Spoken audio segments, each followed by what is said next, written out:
जैन साथियों, पिछले कुछ दिनों से हम लोग ये देख रहे हैं कि समाज में एक नफरत फैलाने का कारोबार चल रहा है और पूरे समाज को नफरत की आग में लगातार झोंकने की कोशिश हो रही है। किसी भी घटना को हिंदू मुसलमान के दायरे में लेकर देखना, किसी भी घटना में हिंदू मुसलमान का एंगल खोजना, किसी भी घटना में नफरत फैलाने का कारोबार शुरू कर देना, ये एक चलन हो गया है। मैं समझता हूं कि पिछले कई वर्षों से, और अब वो शायद एक भयावह रूप लेता जा रहा है। हमने देखा कि भाई मॉब लिंचिंग की भी घटनाएं इस देश में हुई, और अभी पालघर में जो मॉब लिंचिंग की घटना हुई जिसमें 2 साधुओं की जान ले ली गई, वो एक हिंसक भीड़ थी और उस हिंसक भीड़ ने 2 साधुओं पे हमला करके उनकी जान ले ली। इसके पहले 1 लाख का मामला हो, चाहे और भी तमाम मामले हुए, उसमें देखा कि एक नफरत, एक हिंसा, एक हिंसक विचारधारा इन घटनाओं के पीछे काम करती है और जो किसी को नहीं देखती, वो एक हमलावर मोड में आती है और वो उस काम में जुट जाती है। लेकिन इन सब के पीछे मैं पिछले कई दिनों से सोच रहा हूं कि क्या ये एक दिन में सब कुछ हो गया? क्या ये आज जो परिस्थितियां हम लोगों को देखने को मिल रही हैं, जिस तरह से मीडिया के जरिए नफरत परोसी जा रही है, जिस तरह से खुलेआम मीडिया चैनल्स पे बैठ के, टीवी पे बैठ के एंकर्स भड़काने का काम करते हैं, 2 प्रवक्ताओं को आपस में लड़ाने का काम करते हैं और उस पर फिर गाली गलौज शुरू हो जाती है। फिर एक तरफ एक भक्तों की टीम लगती है, फिर उनके जवाब में कोई टीम लगती है। ये सब कुछ सोशल मीडिया पे और टीवी पे जो एक नफरत परोसा जा रहा है, कहीं ना कहीं ये उसकी वजह से है कि आज समाज बढ़ता जा रहा है और समाज में आज नफरत का विचार वो बहुत तेजी के साथ फैल रहा है। और हमें याद रखना होगा, हमको बिल्कुल एक एक अपनी विरासत को याद रखना पड़ेगा। हम राष्ट्रपिता महात्मा गांधी के देश में रहते हैं। वो राष्ट्रपिता महात्मा गांधी जिनको अहिंसा का पुजारी कहा जाता है, वो राष्ट्रपिता महात्मा गांधी जिन्होंने अहिंसा के माध्यम से गोरे अंग्रेजों से इस देश को आजाद कराया, वो राष्ट्रपिता महात्मा गांधी जिन्होंने आजादी का आंदोलन नॉन वायलेंस, अहिंसा के जरिए चलाकर पूरे देश से उन अंग्रेजों को खदेड़ा जिनका सूरज नहीं डूबता था। और ज्यादा पुरानी बात नहीं है, अगर आप 74 के आंदोलन को याद करें, लोकनायक जयप्रकाश नारायण जी के आंदोलन को, तो उन्होंने भी नारा दिया था, मारेंगे नहीं लेकिन मानेंगे नहीं।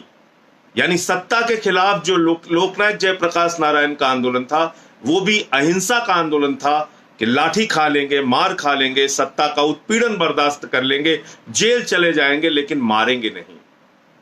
और भी नजदीक आ जाइए, वर्ष 2011 को याद कीजिए। यही देश था, इसी देश के लोग थे, यही हिंदू मुसलमान थे, यही अगड़ा पिछड़ा दलित सवर्ण थे। यही 2011 का आंदोलन जिसका हम लोग खुद से साक्षी रहे हैं, हमने उस आंदोलन को बहुत करीब से देखा है, उसमें भागीदारी ली है, उसमें हिस्सा लिया है।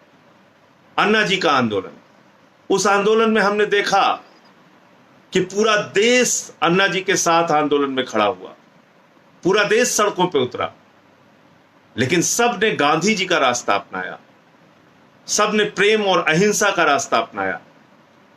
और उसमें कोई टीवी पर अन्ना जी के अनशन को देखता था तो वो अपना खाना छोड़ देता था, कोई सड़कों पे निकलकर आंदोलन करता था तो एक भीड़, एक हुजूम इकट्ठा हो जाती थी, लेकिन कोई तोड़फोड़, हिंसा नहीं, कोई नफरत फैलाने का काम नहीं, कोई हिंदू मुसलमान नहीं, कोई अगड़ा पिछड़ा दलित सवर्ण नहीं, कोई क्षेत्र भाषा नहीं, बल्कि पूरा हिंदुस्तान भ्रष्टाचार विरोधी आंदोलन में इकट्ठा हुआ था वर्ष 2011 के अंदर। ज्यादा पुरानी बात नहीं है। और अन्ना जी के पीछे किसकी तस्वीर थी? राष्ट्रपिता महात्मा गांधी की।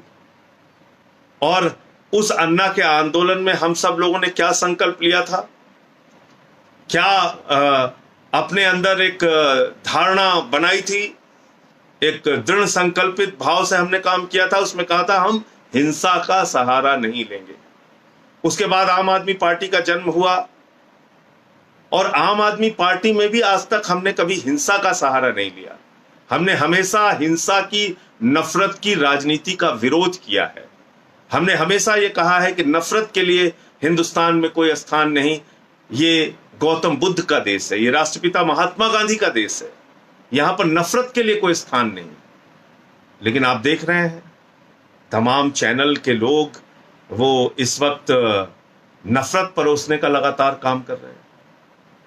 अभी अर्णव गोस्वामी का मामला हुआ, किस तरह से वो चीख चीख के, चिल्ला चिल्ला के एक समुदाय विशेष के खिलाफ नफरत फैलाने का काम करते हैं, हिंदू मुसलमान करते हैं अपने टीवी चैनल पे।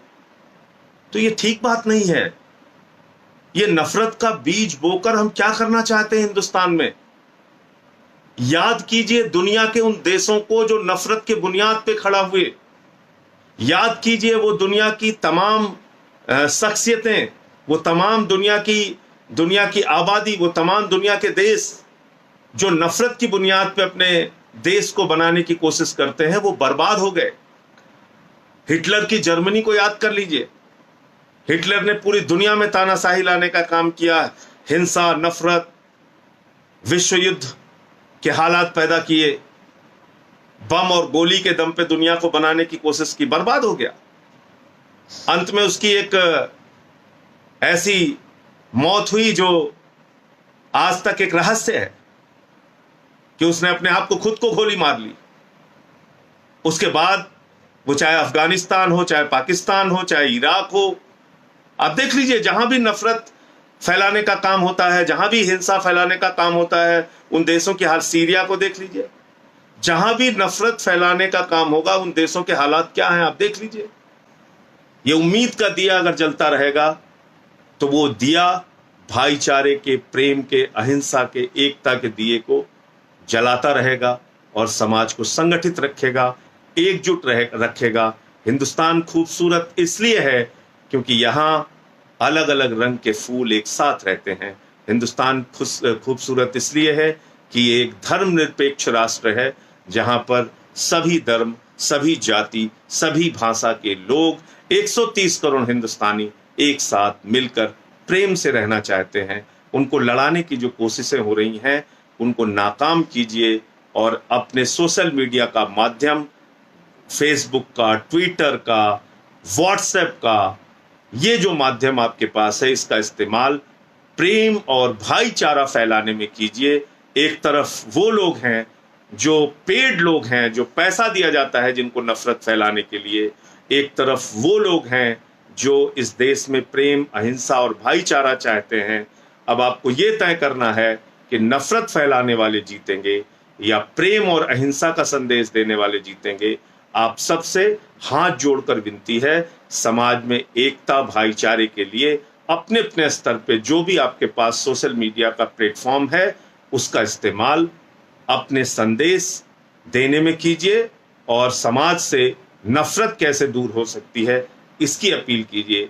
अपने अड़ोस में, अपने पड़ोस में, अपने मोहल्ले में, अपने गली में इस बात का ध्यान रखिए और खास तौर से अपने घर में भी इस बात का ध्यान रखिए कि नफरत का बीज पनपने ना पाए। जय हिंद, इंकलाब जिंदाबाद।